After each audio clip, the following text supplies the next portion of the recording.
ओम नमो भगवते वासुदेवाय नमः। ओम नमो नारायणाय नमः। जय श्री कृष्ण, जय श्री कृष्ण, जय श्री कृष्ण। माघ मास के कृष्ण पक्ष की अमावस्या तिथि को मौनी अमावस्या होती है। मौनी अमावस्या को माघी अमावस्या भी कहते हैं।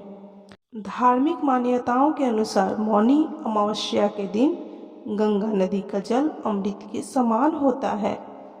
इसमें स्नान करने से सभी पाप मिट जाते हैं, निरोगी काया प्राप्त होती है और मृत्यु के बाद मोक्ष की प्राप्ति होती है। पौराणिक मान्यताओं के अनुसार मौनी अमावस्या के दिन मौन रखकर संयम पूर्वक व्रत किया जाता है, जिससे मुनि पद प्राप्त होता है। इस दिन देवतागण पवित्र संगम में निवास करते हैं, इसलिए इस दिन गंगा स्नान का विशेष महत्व होता है।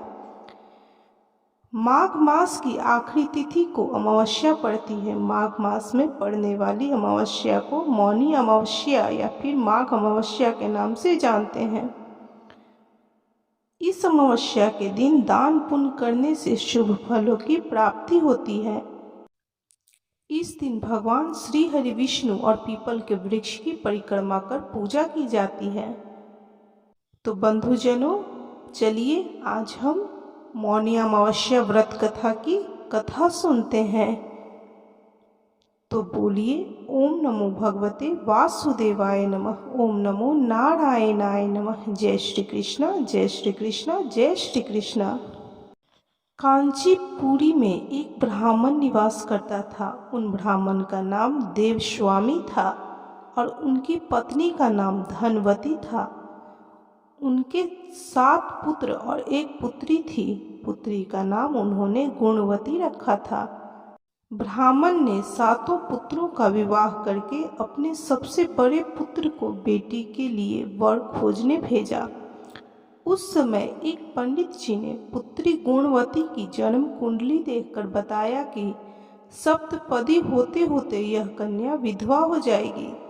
यह सुन ब्राह्मण ने पंडित जी से पूछा, पुत्री के इस वैधव्य दोष का निवारण कैसे होगा? उस पर पंडित जी ने बताया कि सोमा का पूजन करने से वैधव्य दूर होगा। पंडित जी ने सोमा के बारे में बताया कि वह एक धोबिन है। उसका निवास स्थान सिंहल द्वीप है। उन्हें पहले प्रसन्न करो और गुणवती के विवाह से पूर्व उन्हें यहाँ बुला लो। ब्राह्मण देवस्वामी का सबसे छोटा लड़का बहन को अपने साथ लेकर सिंहल द्वीप जाने के लिए सागर तट पर चला गया। सागर पार करने की चिंता में दोनों एक वृक्ष की छाया में बैठ गए। उस पेड़ पर एक घोंसले में गिद्ध का एक परिवार रहा करता था। उस समय घोंसले में सिर्फ गिद्ध के बच्चे थे। गिद्ध के बच्चे भाई बहन के क्रियाकलापों को देख रहे थे। सायंकाल के समय उन बच्चों गिद्ध के बच्चों की माँ आई तो उन्होंने भोजन नहीं किया। वह अपनी माँ से बोली कि माँ, नीचे 2 प्राणी सुबह से भूखे प्यासे बैठे हैं। जब तक वे कुछ खा नहीं लेते तब तक हम भी कुछ नहीं खाएंगे। बच्चों की बात सुन दया और ममता से वशीभूत गिद्ध माता उनके पास आई और बोली कि मैंने आपकी इच्छाओं को जान लिया है। इस वन में जो भी फल फूल कंद मूल मिलेगा मैं ले आती हूँ, आप भोजन कर लीजिए। मैं प्रातःकाल आपको सागर पार कराकर सिंहल द्वीप की सीमा के पास पहुँचा दूंगी। और वे दोनों भाई बहन गिद्ध माता की सहायता से सोमा के यहाँ जा पहुँचे। वे नित्य प्रातः उठकर सोमा का घर झाड़ कर लीप देते थे। एक दिन सोमा ने अपनी बहुओं से पूछा कि हमारे घर कौन बुहारता है, कौन लीपता पोतता है? सास के पूछे जाने पर बहुओं ने कहा कि हमारे सिवाय और कौन बहार सकता है, इस काम को करने कौन आएगा? लेकिन सोमा को उनकी बातों पर विश्वास नहीं हुआ।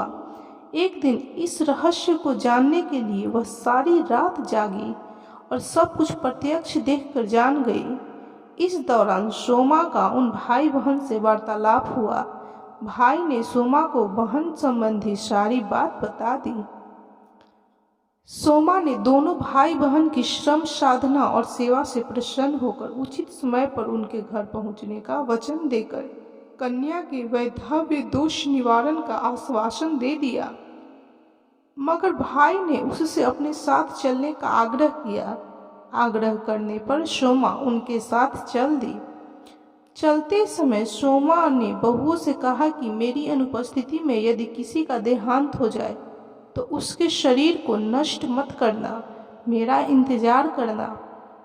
इसके बाद सोमा उन दोनों भाई बहन के साथ कांचीपुर पहुंच गई, जिसके दूसरे दिन ही गुणवती के विवाह का कार्यक्रम तय हो गया। सप्तपदी होते ही उसका पति मर गया। सोमा ने तुरंत अपने संचित पुण्यों का फल गुणवती को प्रदान कर दिया। तुरंत ही गुणवती का पति जीवित हो उठा। सोमा ने उन्हें आशीर्वाद देकर अपने घर चली गई। उधर गुणवती को पुण्य फल देने से सोमा के पुत्र जमाता और पति की मृत्यु हो गई। सोमा ने पुण्य फल संचित करने के लिए मार्ग में पीपल की छाया में भगवान श्री हरि विष्णु का पूजन किया और उस पीपल के वृक्ष की 108 परिक्रमाएं लगाई, जिसके पूर्ण होने पर उसके परिवार के मृतक तुरंत जीवित हो उठे।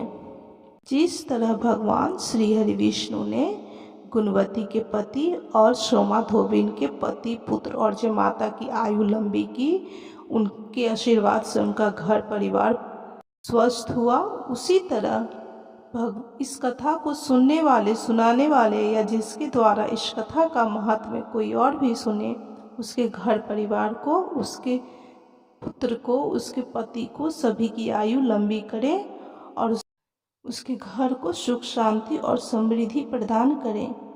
तो बोलिए ओम नमो भगवते वासुदेवाय नमः। ओम नमो नारायणाय नमः। जय श्री कृष्णा, जय श्री कृष्णा, जय श्री कृष्णा। बंधुजनों, यह कथा आपको कैसी लगी कमेंट जरूर करें, और यदि कथा अच्छी लगी हो तो कृपया लाइक कीजिए, शेयर कीजिए और चैनल को सब्सक्राइब करना बिल्कुल भी ना भूलें।